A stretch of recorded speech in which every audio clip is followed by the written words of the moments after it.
আপনি যদি কারো প্রতি হিংসা করেন তাহলে কি হবে? আপনার ক্ষতি কি? আপনার যত নেক আমল ধ্বংস হয়ে যাবে।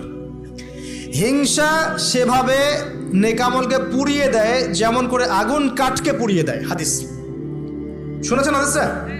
হিংসা সেভাবে নেক আমলকে পুড়িয়ে দেয় যেভাবে আগুন কাকে পুড়িয়ে দেয়?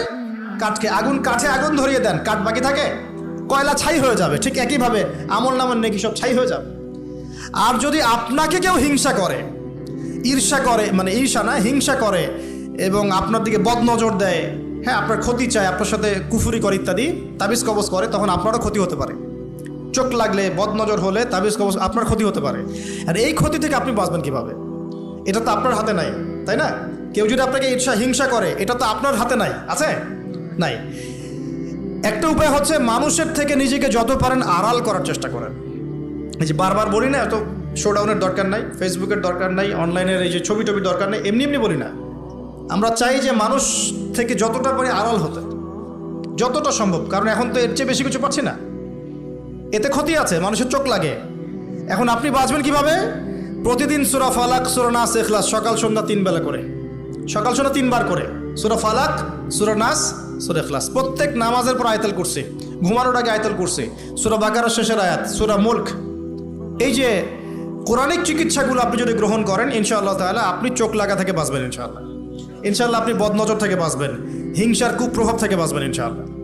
তো এগুলো কিন্তু হেলা কথা বলছি না, এটা এত মারাত্মক। নবী সাল্লাল্লাহু আলাইহি ওয়াসাল্লাম বলেছেন যে চোখ লাগা বদনজরগুলো এত মারাত্মক যে একটা জীবন্ত উটকে রান্নার পাত্রে নিয়ে আসতে পারে। এত ডেঞ্জারাস, এত ডেঞ্জারাস।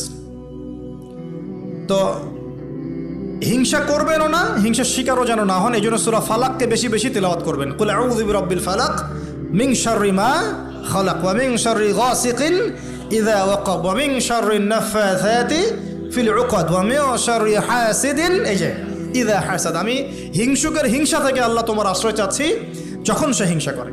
পারবেন ইনশাআল্লাহ? আর কি করা যাবে না? আল্লাহর নূর মারিফত পেতে হলে অহংকার করা যাবে না। কি যাবে না? আল্লাহ পাক সব পছন্দ করলে অহংকার পছন্দ করবেন না। আল্লাহ পাক অহংকার পছন্দ করবেন। আল্লাহ পাক অনেক পাপ মাফ করে দিতে পারেন, অহংকার আল্লাহ পাক খুব কঠিনভাবে ধরেন। আল্লাহ পাক খুব কঠিনভাবে অহংকারীকে আল্লাহ পাক কখনোই পৃথিবীতে টিকতে দেন নাই। অহংকার আল্লাহ পাকের চাদর, এটা ধরে কেউ টান দিতে পারে না। তো মনের মধ্যে যদি অহংকার থাকে, কোশ্চিন কালেও ডিগ্রির সার্টিফিকেট অর্জন করেও আল্লাহর নূর পাওয়া যাবে। আপনি খিদির হতে পারবেন না, সিচুয়েশন বুঝতেও পারবেন না, সলিউশনও বের করতে পারবেন না।